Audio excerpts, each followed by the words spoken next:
సంవత్సరాల్లో మేము press meet పెట్టలా. కార్పొరేషన్ మీతో పాటు మాకు ఏ రకమైన నిధులు రాలేదని, మాకు పనులు అవ్వట్లేదని మిమ్మల్ని ఎప్పుడు అడగలేదు, ప్రెస్ ద్వారా కూడా తెలియలేదు. అంటే రాము గారు ఒక్క విషయం, అంటే రాము గారు ఇక్కడ ఒక్క విషయం అండి, వ్యూహం నాకు వదిలేయండి, నా వ్యూహం నాకు ఉంది, నేను గెలిపించుకుంటాను, నేను కష్టపడ్డాను, ఎవరో ఇందులో పెట్టింది లేదు, చేసింది లేదు, నా డబ్బులతో నేను ఉన్నాను, నాకు తెలుసు ఏం చేయాలని, నాకు అవకాశం ఇవ్వండి అన్నారు. ఆ రకంగానే ఇచ్చారు. మీరు 40 సీట్లు అన్నారు, 50 సీట్లు అన్నారు. దానికి 50 సీట్లు 40 సీట్లు అంత బలమైన అభ్యర్థులు ఉన్నారండి? ఖచ్చితంగా ఉన్నారు, ఖచ్చితంగా ఉన్నారు. పార్టీకి 2019 ఆయన దగ్గర 24 వచ్చేటికి ఉన్నారు, లేకుండా లేరు. పార్టీ ఫండ్ కి నిలబడ్డారు, డొనేషన్స్ కి నిలబడ్డారు, పార్టీ ఖర్చు పెట్టడానికి రెడీగా ఉన్నారు, అన్ని ఉన్నాయి. మీకు చెప్తుంది ఒకటే, మీరు దయచేసి మీ ప్రస్తావన మీ ఎత్తట్లా, మీరు మీ కార్యకర్తలు మీటింగ్ పెట్టుకున్నారు, మీ 2 సంవత్సరాల అధికారంలోకి వచ్చి కమిటీలు వేసుకోండి, పార్టీని స్ట్రెంథెన్ చేసుకోండి. లోకల్ బాడీ మొన్న మీరు ఎమ్మెల్యే టికెట్ తక్కువ ఉంటే ఉన్నాయి, నామినేషన్ పోస్టులు 30% ఉంటాయి అన్నారు. 3% కూడా రాలా. 70,000 పోస్టులు తెలుగుదేశం పార్టీకి వెళ్తే 2,000 పోస్టులు కూడా జనసేన వాళ్ళకి రాలా. కాదు సార్, ఇప్పుడు కాదండి, ఒక్క విషయం రాము గారు, ఇప్పుడు చాలా మంది కాపు నాయకులు ఉన్నారు, చాలా మంది కాపు పెద్దలు ఉన్నారు. దాసరి రాము గారు ఎందుకు పదే ఈ ప్రస్తావన తీసుకొస్తున్నారు? ఎవరికి లేని బాధ మీకెందుకు అని కదా ట్రోల్ అవుతుంది. కాబట్టి మీతో ఎంతో పనిచేశారు మాకు తెలియదు, నేను పనిచేశాం కదా, మేము మా జేఏసీ తరఫున పనిచేసినప్పుడు మీరు అడగండి.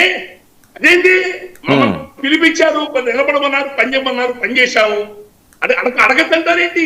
పవన్ కళ్యాణ్ గారు మీతో అడిగిన దాంట్లో ఒకటే చూస్తారు. మీరు ప్రతిసారి మాట్లాడుతుంటే నేనేం చెప్పలేదు. దయచేసి మీరు మేము పనిచేసాం, మీకు నిలబడి గట్టిగా పనిచేసాం. పార్టీలో ఉన్న లోపాలు ఉంటే, కింద కార్యకర్తలకు ఏమైనా ఇబ్బంది ఉంటే మేము మీకు పనిచేసిన వాళ్ళుగా మిమ్మల్ని అడుగుతాం. మాకేం వద్దు, ఎప్పుడు మీ గడప తొక్కల 2 ఏళ్ళలో మళ్ళీ మీ దగ్గర రాలా, మేము ఎవరో కూడా.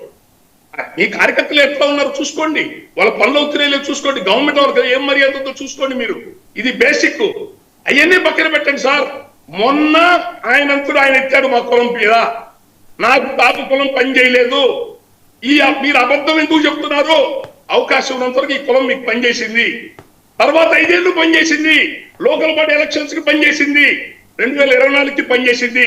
మీరు మాట్లాడితే కులం పేరెత్తి ఈ కులం నాకు నిలబడట్లేదు, ఈ కులం నాకు చేయలేదు, నిలబడలేదు, మీరు నన్ను కులం రంగు పులుగుతున్నారు, మీరు దయచేసి ఎందుకు మాట్లాడుతున్నారు, ఏ వ్యూహంతో మాట్లాడుతున్నా నాకు తెలియదు, మళ్ళీ పైపెచ్చు మీ కాపు నన్ను తిడుతున్నారన్నారు.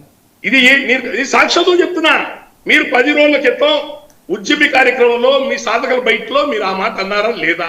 రెండోది, 10 మంది పైన గతంలో నాతో పాటు పనిచేసిన వాళ్ళందరూ JD Lakshminarayana, Rammohan Rao, పార్సార్థి, IAS IPS retired అందరూ కూడా ఓడిపోగానే వెళ్ళిపోయారని చెప్పిన ఆయన అన్నాడు. మీరు మళ్ళీ వివరం చెప్తున్నా, ఇంతసేపు ఎలాబొరేట్ వద్దు. ఆయన మాట్లాడిన 4 ముక్కలకే నేను తిరిగి మా ఆన్సర్ ఇచ్చా. అంతకుముందు డిబేట్ లో చూసుకోండి, ఇచ్చిన ఆన్సర్ చూసుకోండి.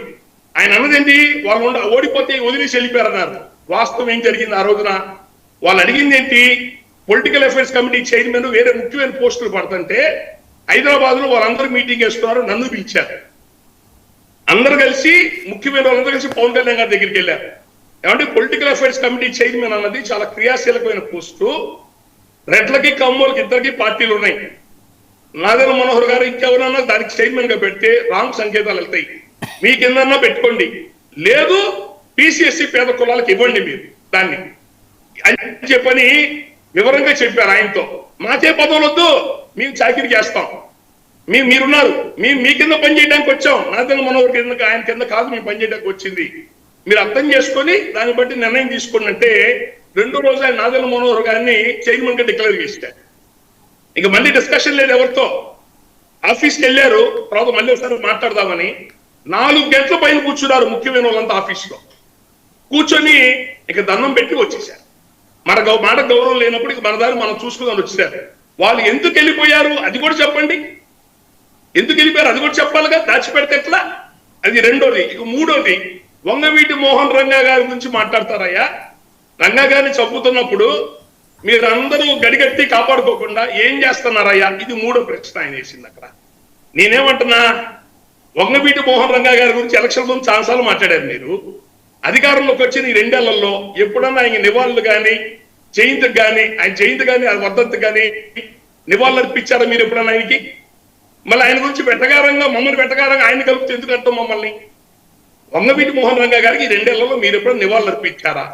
ఆయన ప్రశ్న మీరు ఎందుకు ఎత్తారు? మీరు నిలబడ్డారా అన్నాడు. నిలబడ్డదు, కాపు కులం నిలబడింది. నిలబడబట్టే ఆయన్ని కాపాడుకోవడానికి 10 లక్షల మంది, ఎటువంటి మీడియా కానీ వసతులు లేని రోజుల్లో 10 లక్షల మంది విజయవాడకు వచ్చి కృష్ణానది దగ్గర మా జాతోడి జోలికి వస్తే ఊరుకో, అతని జోలికి వస్తే ఊరుకో అని చెప్పి మీటింగ్ పెట్టారు అందరూ కలిసి. ఆయన మీద ఎన్నో కేసులు ఉంటే దివిసీమలో, రేపల్లె ప్రాంతంలో, చిలకలూరు ప్రాంతంలో, గోదావరి జిల్లాలో ఎన్నో చోట్ల కడుపులో పెట్టుకొని దాచుకున్నారు, చంపుతారని చెప్పని. ఆయన దీక్ష పేదోళ్ళకి ఇళ్ల పట్టాలపై ఇవ్వాలని చెప్పి ఆయన దీక్షలో కూర్చొని ఉన్న జనం 200 మంది జనం ఉంటే అబ్బాయి వెళ్ళిపోయి రేపు పొద్దునే రండి మీరు అందరూ చెప్పి ఆయనే పంపించేశాడు. ఆయన దీక్షలో కూర్చుంటే ఒక ప్రభుత్వం దగ్గర ఉండి చంపాలని చెప్పి ప్రయత్నం చేస్తే ఎవరు ఎలా కాపాడతారు? ఏ ప్రభుత్వం? ఇప్పుడు మీరు పొత్తుతో ఉన్న ప్రభుత్వమే. మళ్ళీ వ్యంగ్యంగా వెటకారం ఎందుకు ఆ మాటలో? వెనకాల మళ్ళీ కాంగ్రెస్ వాళ్ళు ఉన్నారు, కాంగ్రెస్ వాళ్ళు కూడా వెనకాల ఉన్నారు. మళ్ళీ చెప్తా అదే మాట, అప్పుడు చెప్పా ఇప్పుడు చెప్తున్నా. మరి మీరు ఎప్పుడు ఆయనకి నివాళులు అర్పించిన రంగా గారి పేరు ఎందుకండి? ఇవన్నీ ఆయన ఆఫీస్ లో 10 రోజుల క్రితం సభ్యత్వ నమోదు చేసిన ఉద్యమి కార్యక్రమంలో సాధకులతో మాట్లాడాడు. మీ పార్టీ నిర్మాణం గురించి మీరు మాట్లాడుకోండి, మిగతా విషయాలన్నీ మీకెందుకండి? ఇక రెండోది, గ్రామాల్లో ఈ కమ్యూనిటీ కుల పెద్దగా వారానికి పంచాయతీకి వెళ్తున్నాను నేను గ్రామాలకి. ఎందుకు గొడవలు వస్తున్నాయో జనసేనకి టీడీపీకి మాకు తెలియదండి. మరి వాళ్ళు టీడీపీ నుంచి ఏం సంకేతాలు ఇచ్చారో కింద మాకు తెలియదు. ఎక్కడ జనసేన సంబంధించిన వాళ్ళు ఎవరికి పనులు అవ్వట్లేదు, గ్రామాల్లో గొడవలు అవుతున్నాయి. జనసేనలు ఇబ్బంది పెడితే కేసు కట్టట్లా సిఐ. అవతల టీడీపీ వాళ్ళకేం ఎమ్మెల్యేలు ఫోన్లు చేస్తున్నారు, వీళ్ళకేం ఎవరు ఉండరు. ఆఫీస్